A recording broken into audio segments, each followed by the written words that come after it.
speaking of no sugar, how about no alcohol as well? I'm in the kitchen this morning with Belinda Kelly from the Simple Goodness Sisters, and she's going to show me how to make a few fun mocktails that are perfect for this winter. So what are we making?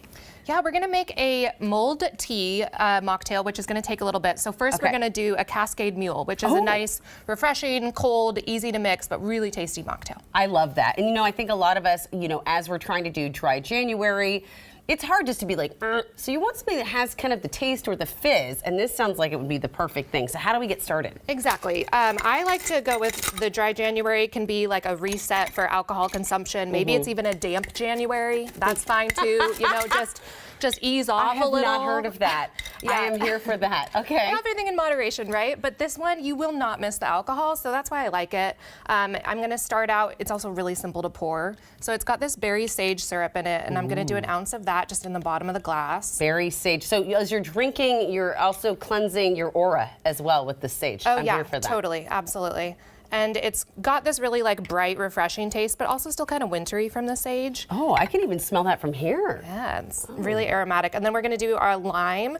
And the nice thing about this cocktail too is it looks really pretty. Yeah. So if you're having a friend over and you guys both have set this goal and you wanna have something special though, because the problem with people doing dry January is feeling deprived. That's when you quit, right? That's so true. It is true. And that's the hard thing for people to start it anyways, to be like, oh, and then you have this looming date overhead. So no deprivation because we've got, what is this? This is Timber City Ginger Beer. Also, all of these, this mocktail is made entirely out of local brands to Seattle, who are all female owned. So if one of your goals is to support more local businesses, you got a twofer.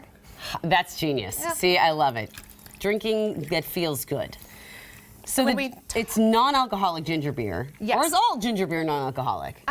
Well, now it's kind of trending to make sodas alcoholic, right? Root beer, there's alcoholic root beer. So there are alcoholic ginger beers, but generally it's like root beer. It's non-alcoholic. Okay, copy that. All right. Yeah. So you've got this pretty color. It's kind of layered, and then you're just going to garnish it.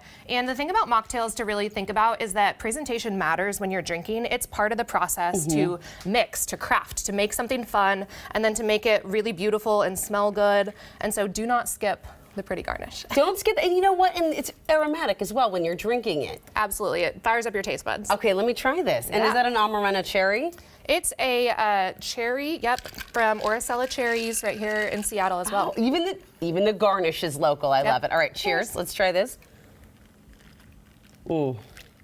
Oh, that's good. And it's really fun because it'll change flavor a little bit too as you drink it. That's why you have a stir stick. You can mix it up if you want to just have it all together, or you can kind of let it evolve. What a refreshing thing at the end of the day, and it doesn't taste like it's too sweet. Nope.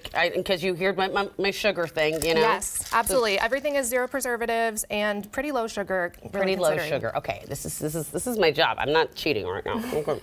Yes. All right, so what is this tea? I've never heard of a mocktail made with tea. Yeah, tea is excellent to use in mocktails because there's tannins in tea and there's a huge range of flavors that you can use. So I'm doing a caffeine-free tea because I'm one of those people who cannot have caffeine in the afternoons, and I like to have this one as like an après-ski kind of thing. Oh, yes. So glühwein, mulled wine is big this time of year in the winter, right? But we're gonna do it with no alcohol, so there's no red wine in this. So I chose rooibos tea, and rooibos tea is gonna have this bright red color. It's called red bush tea as well. It's grown in South Africa. Oh, how interesting. Okay, so because I heard something about mulled wine, and I thought, well, how are we going to make mulled wine without wine? Yeah, the idea is to get some color, and then it's a non-caffeinated tea. Okay. So it has this kind of smoky and sweet and woody flavor, which is just like a lot of red wines. All right, I'm here for it. So then, is it just the wine, or are you going to add something to it? We're definitely going to add things to it. Okay. So tea on its own, I'm a tea drinker, I love it, but it's kind of boring. So we're going to add some more stuff. Can I ask you, as a tea drinker, by the way, how long should you be letting your tea steep?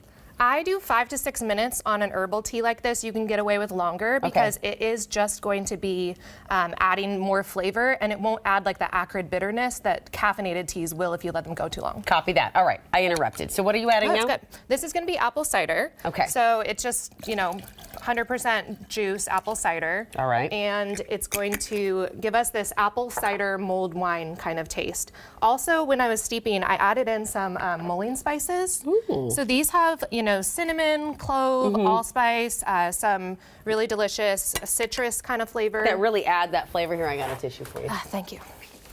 And then to complement that, we're going to add a tiny touch of sweetness so that you can enjoy the other flavors more. Kind of opens it up. We're going to add 2 ounces of the apple pie syrup. And ooh, apple pie syrup? Yeah, it's really good. Ooh, let me just try Yeah, you that. can drink it on its own. Oh my gosh, that's like apple pie in a bottle.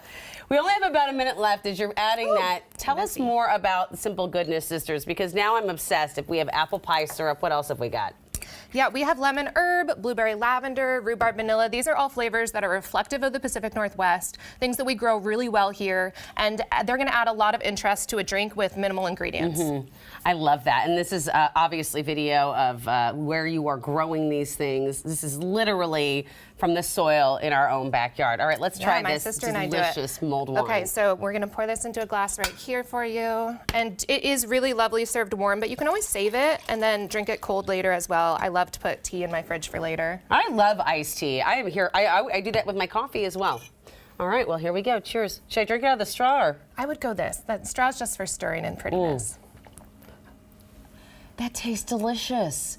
And it's not super thick and sugary like apple cider. Yes. So I'm really... Exactly. This is a grown-up apple cider. It's so much better. I'm literally not even breaking my resolution. Esh. Thank you so much. It was a pleasure. And of course, if you'd like to try out the Simple Goodness Sisters recipe, we've got it on our website. Or just text the word recipe to 206-448-4545. We'll send you a link straight to your phone. Cheers, my friends. Cheers. All right.